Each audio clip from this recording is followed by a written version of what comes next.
जाड़े की कुनकुनी धूप में बैठी मैं कई दिनों से अपने अधूरे पड़े स्वेटर को पूरा करने में जुटी थी। तभी अचानक मेरे बचपन की सहेली राधा आकर मुझे चौंका दिया। क्यों राधा, तुम्हें फुर्सत मिली है अपनी सहेली से मिलने की? तुमने बेटे की शादी किया कि मुझे तो पूरी तरह भुला दिया। कितनी सेवा करवाओगी और कितनी बातें करोगी अपनी बहू से। कभी कभी हम जैसों को भी याद कर लिया करो। कहा कि सेवा और कैसी बातें। मेरी बहू को तो अपने पति से ही बातें करने की फुर्सत नहीं है। मुझसे क्या बात करेगी और क्या मेरी सेवा करेगी। मैं तो 6 महीने से घर छोड़कर एक वृद्धाश्रम में रह रही हूँ।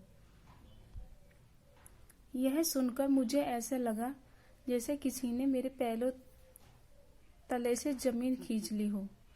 मैं चाहकर भी कुछ नहीं बोल पाई। क्या बोलती उस राधा से जिसने अपना सारा जीवन, अपनी सारी खुशियां अपने बेटे के लिए होम कर दी थी। आज उसी बेटे ने उसके सारे सपनों की धज्जियां उड़ाकर रख दी थी। अपने बेटे मधुकर के लिए राधा ने क्या नहीं किया।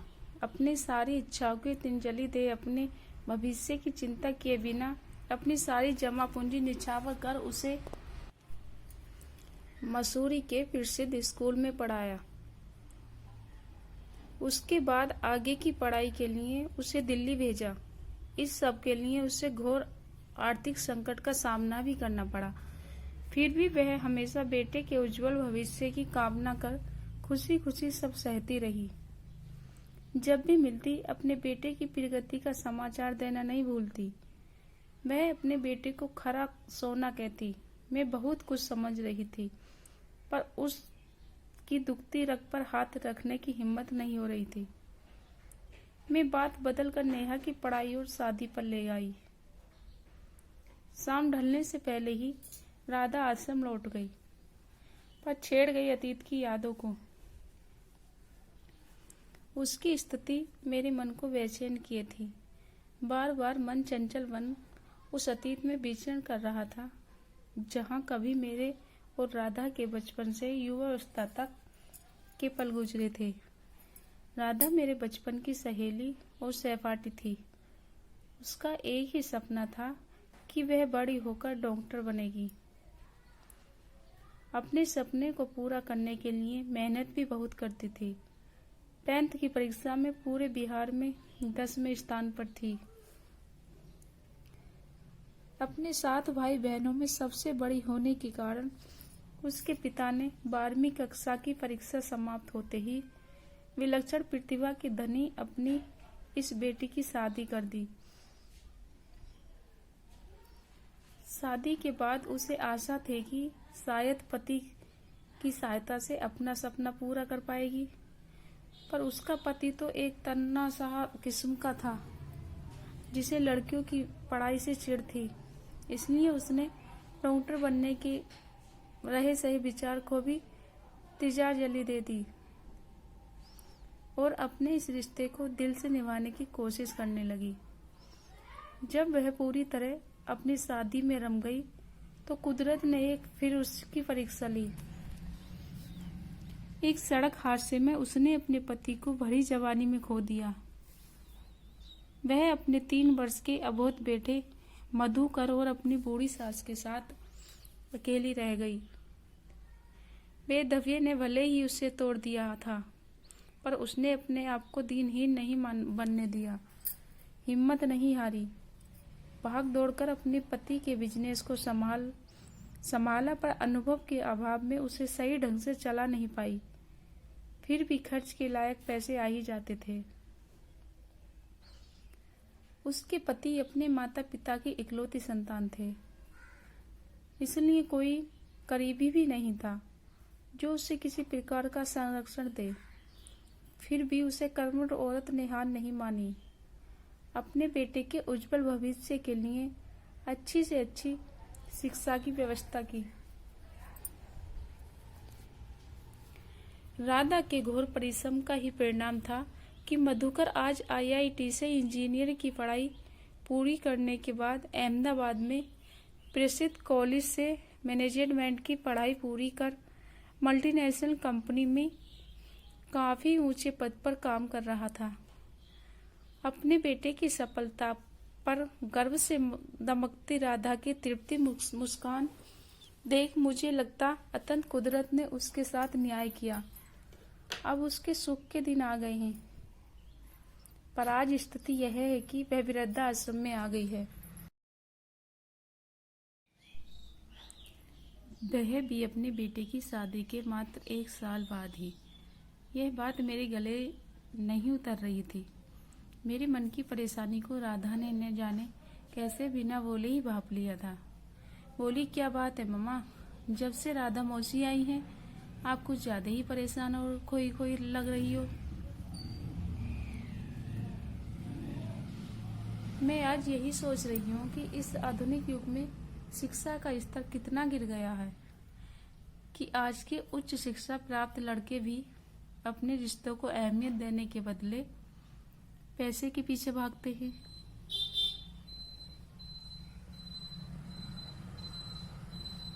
इनके आचरण इतने घटिया हो जाते हैं कि न माता पिता को सम्मान दे पाते हैं, न ही उनकी जिम्मेदारियां उठाने को तैयार होते हैं। क्या फायदा है इतने बड़े बड़े स्कूल कॉलेज में पढ़कर, जहाँ के शिक्षक सिर्फ सब्जेक्ट का ज्ञान देते हैं, आचरण और संस्कार का नहीं।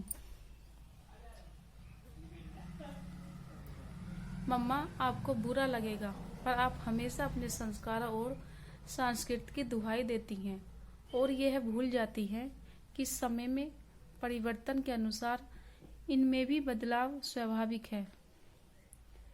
आधुनिक युग में शिक्षा नौकरशाही प्राप्त करने को साधन मात्र रह गई है, जिसे प्राप्त करने के लिए आचरण चंद लाइनों में लिखी इबादत होती है। फिर आचरण का मूल्य ही कहाँ रह गया है। शिक्षा भी क्या करे, उन्हें सिर्फ लक्ष्य प्राप्ति का माध्यम मान लोग पैसों से तोलते हैं। जब माता पिता को बच्चों के आचरण से ज्यादा किताबी ज्ञान प्राप्त करने की चिंता रहती है, तो शिक्षक भी यही सोचते हैं कि भाड़ में जाए संस्कार और संस्कृति। जिसके लिए वेतन मिला है उसी पर ध्यान दो, क्योंकि अर्थ ही आज के समाज में लोगों का कद तय करता है। इसी सोच के कारण अर्थ के पीछे भागते लोगों के अंदर भोग विलासिता इतनी बढ़ गई है कि उन्हें उसूलों और मानवताओं के लिए आत्म बलिदान जैसी बातें मूर्खतापूर्वक और हास्यप्रद लगती हैं और करीबी रिश्ते व्यस्त में माया जाल लगते हैं, जो उन्हें मिली शिक्षा और संस्कार के हिसाब से सही है। अगर आप अपने अंदर झांकिएगा तो आपको खुद अपनी बातों का खोखलापन नजर आएगा, क्योंकि पैसे और पावर के पीछे भागने की प्रेरणा सबसे पहले उन्हें अपने माता पिता से ही मिलती है, जो अपने बच्चों को अच्छा व्यक्ति और नागरिक बनाने से ज्यादा इस बात को प्राथमिकता देते हैं कि उनके बच्चे शिक्षा के क्षेत्र में उच्च प्रदर्शन करें, उनके नंबर हमेशा सहपाठियों की तुलना से ज्यादा हों। यहाँ तक कि अपने बच्चों को अभ्युत्थान के लिए अपनी सामर्थ्य से ज्यादा संसाधन प्रयोग करते हैं, जिसका बोझ कहीं न कहीं बच्चों के दिलो दिमाग पर रहता है। माता पिता की यही लालसा शिक्षा के रचनात्मक विकास के बदले तनाव, चिंता और अशोक का आक्रोश का कारण बन जाती है और कभी कभी आत्महत्या का भी। मम्मा, क्या अब भी आपको लगता है कि सारा दोष इस नई पीढ़ी का ही है? अगर लड़कियां रिश्तों से ज्यादा अपने कैरियर की अहमियत दे रही हैं, तो इसमें उनकी क्या गलती है? उनकी यह सोच उनके अपने ही माता पिता और बदलते समय की देन है। पुरुष तो वैसे भी भावनात्मक तौर पर इन्हें अहमवादी होते हैं कि अपने कैरियर को परिवार के लिए विराम देने की बात सोच भी नहीं सकते, तो लड़कियां ही सारे त्याग क्यों करें? यह आपसी टकराव सारे रिश्तों की धज्जियां उड़ा रहे हैं। इस स्थिति को आपसी समझदारी से ही सुलझाया जा सकता है, नई पीढ़ी को कोसने से नहीं। चुप क्यों हो गई हो? और बोलो। नैतिक मूल्यों को त्याग सिर्फ भौतिक साधनाओं से लोगों की सुखी बनने की बात करो।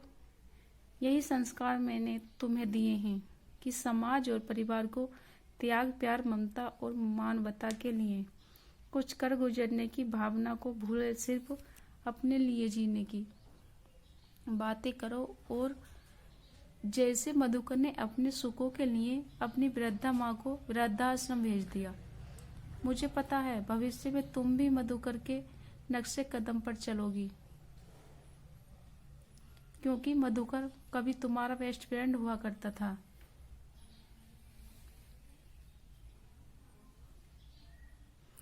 जरूर सही था, पर मधुकर के लिए नहीं, अपने फैसले का परिणाम वे खुद तो भोग ही रही है।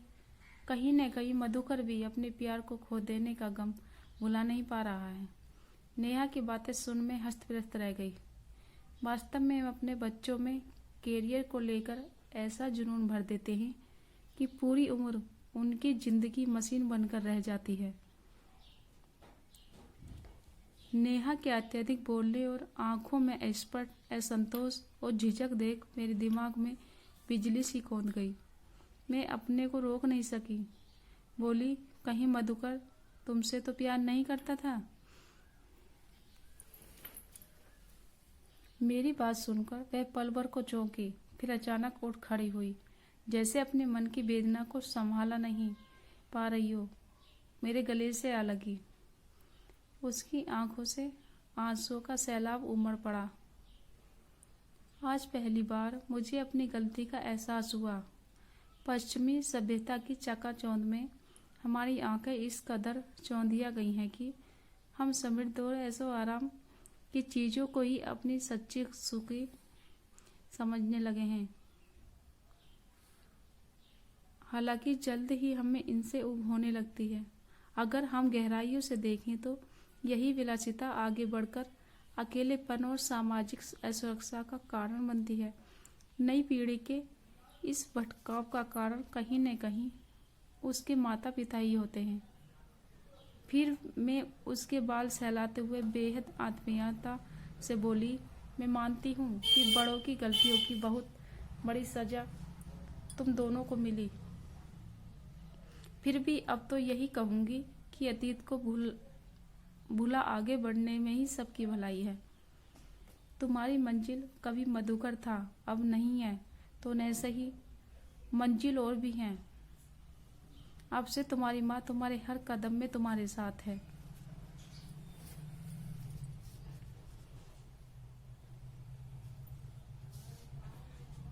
आशा करती हूँ कहानी आप लोगों को पसंद आए, तो प्लीज़ वीडियो को लाइक शेयर कीजिए और हर रोज़ नई कहानी सुनने के लिए मेरे चैनल को सब्सक्राइब कीजिएगा। धन्यवाद।